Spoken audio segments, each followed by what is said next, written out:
Good afternoon mga ka-guys, good afternoon mga kasari. Today is Monday. Makulimlim ang panahon ngayon guys dahil hindi nagpakita si Haring Araw buong araw. So ang alas 4 na ng hapon, alas 4:15 na ng hapon. And ngayon lang nakapag-vlog si Kuya AJ. Mga ilang araw wala akong upload sa aking YouTube channel. And may isi-share si Kuya AJ dahil nakapamili kami kahapon guys, Sunday. Start na ng pilahan sa mga groceryhan. Haba-haba ng pila sa mga groceryhan kahit saan ka pumunta, basta papuntang entrance ng mall at saka papasok sa mga malls is talaga siya, matraffic na. And makastay ka ng ilang siguro mga 30 minutes mahigit bago ka makapasok sa area ng mga malls at saka makapag-park. Ang hirap pa maghanap ng parking guys.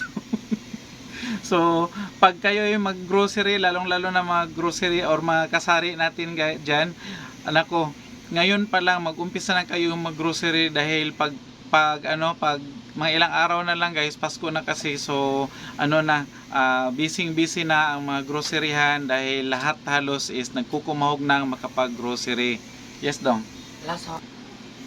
So, going back tayo guys sa topic ni Kuya AJ today. And yun nga, nagkukumahog na yung mga kasari natin at saka lahat ng mga tao is nagkukumahog.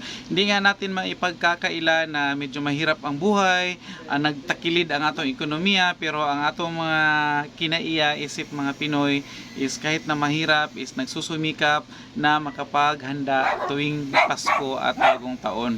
So, especially guys, ito is isang business lang sa isang taon na hiyayari. So need natin or need ng ating mga kababayan, need ng mga Pinoy na kahit papaano is makapag-celebrate. So yun ang rason bakit pilahan sa groceryhan, lalong-lalo sa bilihan ng mga damit, sa bilihan ng mga laruan, dahil doon po natin pinapakita ang ating pagka-Pinoy na need natin na kahit na papaano is makapag-celebrate tayo. And hindi man siya bungga, kahit simple lang, at least meron tayo pang celebrate sa Pasko at saka sa Bagong Taon. Yes, dong.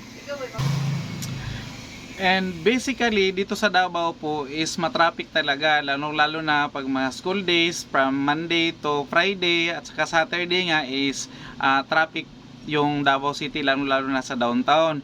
Pero kapansin-pansin po na kahit Sunday, normally pag Sunday is napapansin ko, nanonotice ko na pag mag-grocery kami, hindi man matraffic at saka although medyo marami yung mga tao sa groceryhan, lalong-lalo doon sa binibilhan namin, pero sa daan, sa kalsada at saka papasok sa mga malls is hindi po matraffic. Ngayon lang talaga na medyo manonotice mo talaga na kakaiba yung galawan ng mga tao sa Davao City, especially sa mga key cities sa natin dito sa Philippines, yung mga malalaking mga cities. Kakaiba talaga ang galawan ng mga tao pag malapit na yung Pasko at saka Bagong Taon.